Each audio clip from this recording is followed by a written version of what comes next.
Hello mga kakilay! So for today's video, ang client po natin is brows and lips. So may kita nyo dyan na natanggal ko ng anesthetic ni ma'am. Tapos nag-proceed na po ako dun sa brows niya. Halos tapos na po yung brows ni ma'am nung nagawa ko yung video na yan. So medyo nakalimot tayo. So nag-proceed na rin ako dyan sa lips niya.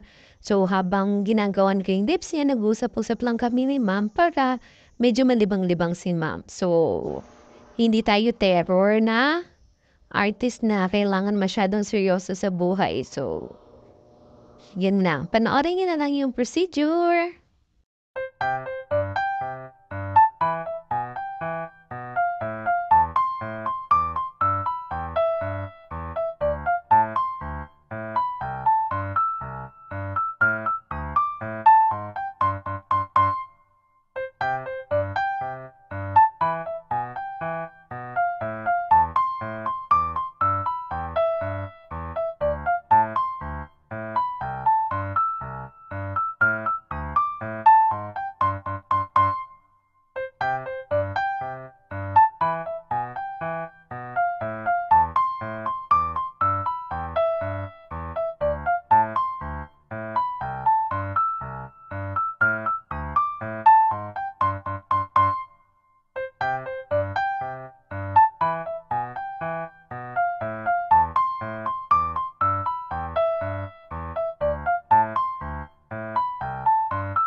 O dito po, malapit na ako matapos. So, ito po yung kanyang after. So, makikita niyo dito yung combi brows ni ma'am and then lip micro pigmentation. So, pick back time!